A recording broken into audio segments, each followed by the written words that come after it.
Hi, I'm Tracy Lopez, and thanks for tuning in on a video on information as to how your child will review and what an assessment will look like for him or her personally, as instruction is individualized and then practice and assessment is individualized through the ALEKS program as well. We're going to first start with reviewing, and then we'll take a look at what to expect and what the assessment will look like. When your child is ready to review for a test, in the past, paper pencil test, most students took relatively the same test, and so a review sheet was given or a study guide was given to help the children practice. At this point, every child's assessment will be different in the ALEKS program based on the questions and skills that they had practiced the last couple of weeks in class with their teacher. So their review will need to be different as well. The review tab here at the top of their ALEKS program when they log in is one of the places they'll go to review. When they first click on the review tab, it will show the most recent skills that the child has added to their PI. So here in my student account, you can see a couple days ago there were 3 skills that were practiced and added to their PI, meaning they looked like they were showing proficiency in that area. If you scroll down, there is always a link that says click here for more review, and so you click there and it will give a more exhaustive list for review, and it's split into 2 parts: what you may want to review, and when you scroll further down, a complete list of topics mastered. A brief explanation of how that breaks down is topics mastered would be skills that have already been answered correctly on an assessment, and then the top set of the list, what you may want to review, are skills that have been added more recently, or skills that have been added more recently. They are hyperlinked, which means that the child can click on that skill and they can practice it until they feel comfortable with it.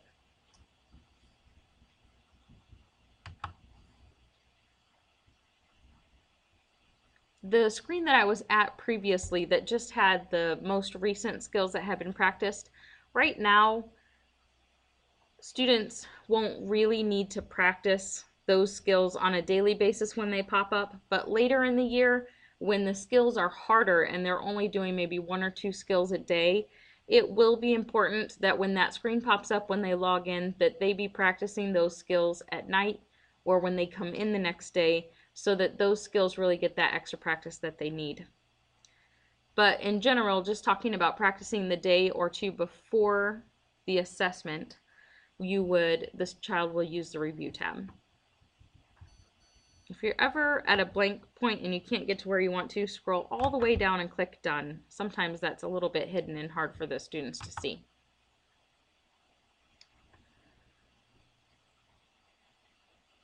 Okay, so on a review day, the students, and we'll talk them through this the first few times until it gets to be second nature, we will have to hunt down the skills that each child will need to review so they're ready for their assessment.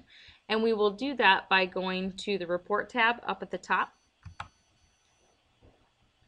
and then time and topic, which is an excellent place for you to go if you're looking to see what your child's learning and the progress they're making and how much time they're practicing. But for review days in class, students will be compiling a personalized list of what they have been practicing since their last test. So here we can customize the data range. If the range is not long enough, we'll need to back it up so that it will encompass all the days since their last test, so we'll see all of the skills. So the child will adjust the data range if necessary based on the goal sheet, and then it will pull up a full list of skills added since the last test, and will help them to know specifically what to study. So from there, they will have more topics than this, but here they will click on a link and then they'll jot down each of the skills that they had practiced underneath the topics mastered, not attempted, but mastered. And so they'll compile a list personalized to them, and then they will go back to the review tab and they will find those skills there and then click on the link that will give them that unlimited practice. It is tempting for a child to only practice the easy skills, especially in a large list that they see when they click on the review tab, but we will be encouraging them, and it needs to happen, that they're practicing those especially hard skills, the ones that they struggled with the most during the 2 to 3 weeks between tests. So when they have their full list of the skills they've covered since the last test, they're going to click into each one of the links in the review tab, and they'll practice each of those skills. That would be like their review sheet previous to a paper pencil test or their study guide. So they'll click into one of their skills and they'll practice that question. They'll get feedback as to whether it was right or wrong. If they do one or two and they're like, oh yeah, I remember that, then they're just going to move on to the next skill.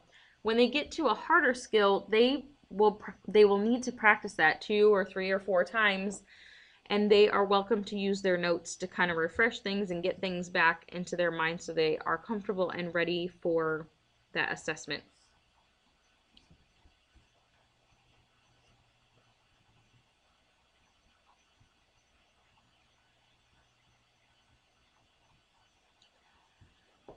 That brings us to the second part of this video, which is the assessment. I kind of want to talk you through what a child will experience on an assessment and then how that will affect their overall pie when they're finished with their test. So on an assessment in ALEKS, there will be roughly 25 questions, give or take.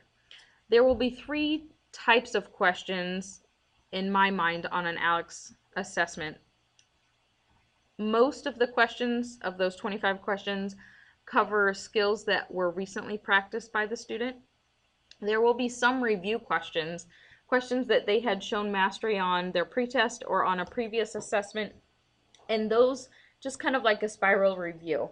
The program is double checking, hey, are they still holding on to this curriculum or these skills? And then what I refer to as challenge questions, they'll always be a few challenge questions, and I equate those for the students as the extra credit or the bonus questions that your teacher used to put on their paper pencil tests. So they can get extra points or extra credit if they get those skills correct, but no points will be deducted from their overall total if they get them incorrect. And those challenge questions always throw students for a loop because they're questions they haven't practiced yet. So they'll be like, what is this on my test? And I just remind them that it won't negatively impact their score. It can only help their score if they get it right. So they're just going to do their best logical thought or guess and put it into the program and click next to the next question. So let's say a child had practiced 20 skills from one test to the next. They've reviewed and now they're going to test on those 20 skills, review skills, and they'll see some challenge questions as well. When they finish their test, let's say they get 18 of those questions correct. So if that had happened at this point here, if they had studied 20 questions but only achieved 18 of those skills on their assessment, if they went into their test with 293 skills, those 2 skills that they lost during their assessment would cause this total number to go back to. So when they came out of their test, it would be a 291 out of their total number of topics. The program right now doesn't share with you what 2 specific skills were missed on the assessment. Please know that those skills will be practiced more at some point. Reteaching will be done during the course of the year, but not to get too overwhelmed with which ones specifically were missed. Right now it's difficult to tell because there's just so many skills that are open in their pie and available for practice. But later in the course of the year, it becomes really obvious quickly which skills they missed because there's only so many left open in the pie. So those 2 skills that they missed, with this many left in the pie, it will be easy for them to hover around and see the 2 links or 2 skills that went back into their pie for additional practice. So their total number of skills will decrease by the number of skills that they did not show mastery on the test. It is normal for a child's total score, total points in the pie to go down on completing a test. And this is expected. The teachers know that that will go down. It's something that we continue to reinforce with students, that they shouldn't, that it would be normal for them to go down on the test, to go down a few, 2, 3, 4, maybe 5 topics, depending on how many they had added to their pie since the last test. If a child is going down 15 or 20 skills on an assessment, obviously the child and the teacher are going to meet together and come up with a different plan for studying and practicing skills. Several different reasons that that could happen, but if it is happening, we need to adjust our approach to the skills. But to go down just a few is normal and to be expected.